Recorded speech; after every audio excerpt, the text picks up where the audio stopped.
Hi everyone, welcome back to our channel. दोस्तों, इस video के अंदर हम बात करने वाला है कि अपना पोर्टफोलियो के लिए कैसे एक सही स्टॉक चुने। सही स्टॉक मतलब कैसे एक सही कंपनी चुने। सबसे पहले आपको सेक्टर आइडेंटिफाई करना चाहिए, जैसे IT sector, metal sector, FMC sector. ये सेक्टर के अंदर आप स्टॉक ढूंढना चाहिए। दोस्तों, कैसे ढूंढेंगे कि उसी सेक्टर का मार्केट लीडर स्टॉक को आप पकड़ेंगे। मतलब जैसे आईटी सेक्टर में टीसीएस, इन्फोसिस, एचसीएल टेच, ये सब मार्केट लीडर स्टॉक है। उसी तरह आप हर एक सेक्टर में हर एक मार्केट लीडर स्टॉक को देखेंगे और उनका बीच कंपेयर करेंगे। कौन सा स्टॉक सस्ता है, कौन सा स्टॉक महंगा है, कौन सा स्टॉक का पी ज़्यादा है, कौन सा स्टॉक का पी कम है, एंड बैलेंस शीट देखेंगे। उसके बाद आप किसी भी स्टॉक को सिलेक्ट करेंगे। मैं आज आपको ऐसे कुछ चीज़ बताने वाला हूँ जो कि आपको स्टॉक चुनने के लिए आपको मदद करेगा एंड आपको आगे पैसा जनरेट करने के लिए भी बहुत हेल्प करेगा।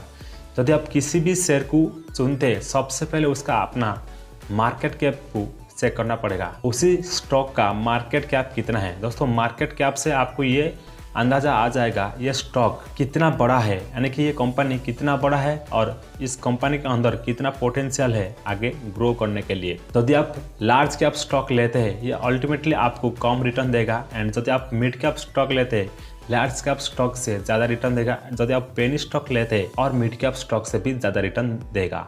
आप कौन सा प्रकार का स्टॉक लेते हैं ये आपका ऊपर डिपेंड करता है और आपका रिटर्न प्रोफाइल ऊपर भी इफेक्ट पड़ेगा। इसलिए आपको जिस भी स्टॉक लेना चाहते हैं उसका मार्केट कैप पहले चेक करो।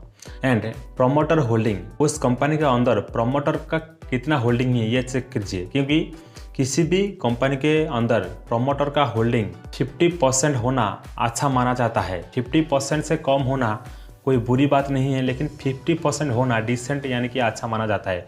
And foreign institution and domestic institution उस कंपनी का अंदर है कि नहीं, वो भी आपको चेक करना पड़ेगा। यदि foreign institution and domestic institution उस कंपनी में ज़्यादा है तो आपको ये थोड़ा बहुत अंदाज़ा आ जाएगा कि ये कंपनी आने वाली साल में ग्रो करने वाला है एंड अच्छा रिटर्न प्रोवाइड करने वाला है। क्योंकि दोस्तों, यदि foreign institution and domestic institution किसी भी कंपनी में ज़्यादा माल खरीदते हैं तो उनको लगता है कि ये कंपनी आगे जाने वाला है, क्योंकि इसलिए तो मोटा पैसा उस कंपनी में इन्वेस्ट करते हैं। एंड आखिर लास्ट है रिटेल इन्वेस्टर। दोस्तों, रिटेल इन्वेस्टर किसी भी स्टॉक में रैंडमली बाई कर लेते हैं और रैंडमली सेल कर देते हैं। इसलिए रिटेल इन्वेस्टर को किसी भी कंपनी में ज़्यादा रहना स्टेक में ये अच्छा सिग्नल माना नहीं जाता है। एंड दोस्तों, कंपनी का अंदर कर्जा कितना है ये आपको जरूर देखना चाहिए। यदि किसी भी कंपनी का अंदर ज़्यादा कर्ज है ये आपको रेड सिग्नल देता है, क्योंकि दोस्तों यदि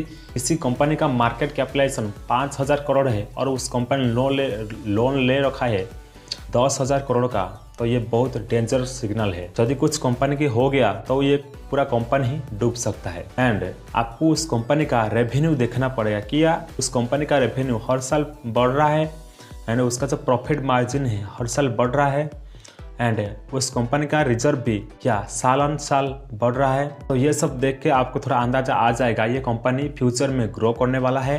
यदि उसी कंपनी में आप पैसा इन्वेस्ट करते हैं, अपना पैसा सेफ रहेगा एंड ग्रो भी करेगा।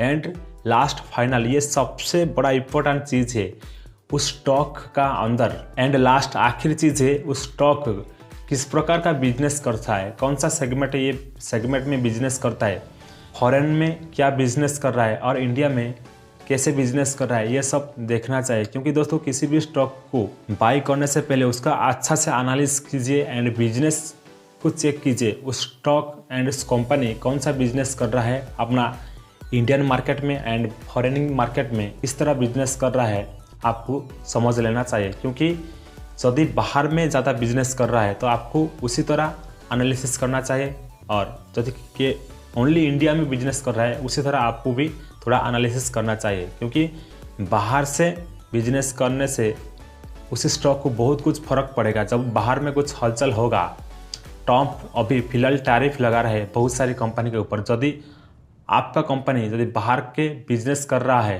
तो उसी कंपनी को भी टैरिफ की वजह से नुकसान हो सकता है।